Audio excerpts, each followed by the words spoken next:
Bryan Mendez is an astronomer and education specialist at the Center for Science Education at the University of California, Berkeley Space Sciences Laboratory, where he conducts programs for the public through the web and museums, develops classroom materials for K through 12, and conducts professional development for science educators.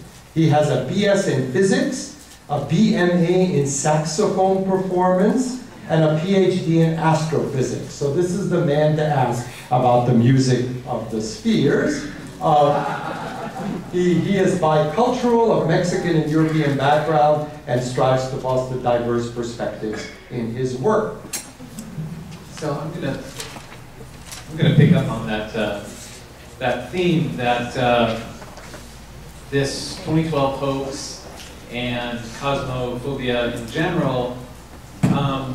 While it's a disturbing trend, and I would agree that we should seriously look at the way we communicate our science and try to figure out how we can avoid scaring people in order to get our science funded. We should look at least the fact that people are asking us questions about astronomy as an opportunity. This is a science education opportunity handed to us on a silver platter. Right? Our audiences are students, people coming into museums.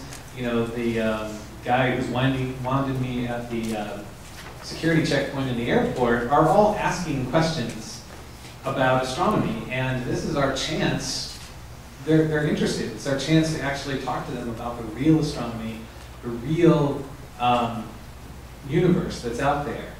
A lot of the scenarios that David showed in his list, some of them are, kind of strange and weird, but a lot of them are based in real science. They're concerned about asteroids smashing into Earth, they're concerned about earthquakes or volcanoes or all these natural disasters which are real and actually threaten us all the time, but they're conflated with all of these other ideas to make people especially afraid of them. So this is our chance to actually look at those things and say, well, you're worried about asteroids. Well, let's learn a little bit about asteroids and find out how we search for asteroids and what are the real risks of asteroids. What's the history of asteroid impacts on planet Earth? You're worried about Betelgeuse going supernova or maybe even hypernova and sending a gamma ray burst at us. Well, that's really fascinating. I mean, I'm just really jazzed that you heard the word gamma ray burst. Let's take that as an opportunity to actually talk about the life cycles of stars and how they are born and live and die, and these, very, very special stars in the universe that end their lives in this very spectacular way. The other opportunity here is a cultural one, and I guess, Andy, if you could put my slide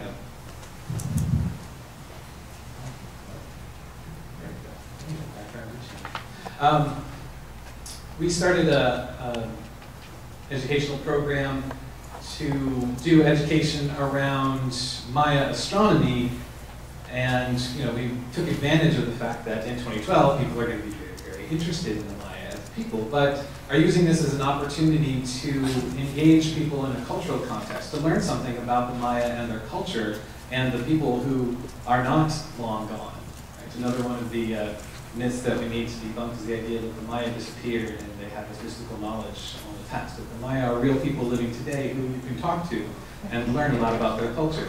And so we've done a series of workshops across the country, working with informal educators, talking about ways that you can integrate culture and science in education programs, and learn some specific ideas about some of the hoaxes, because of course this is 2012 and everyone's going to ask about that, but we try to go deeper and take the conversation to a better place. And I think I will leave the rest of my comments for later, because I really want to hear what you all have to say.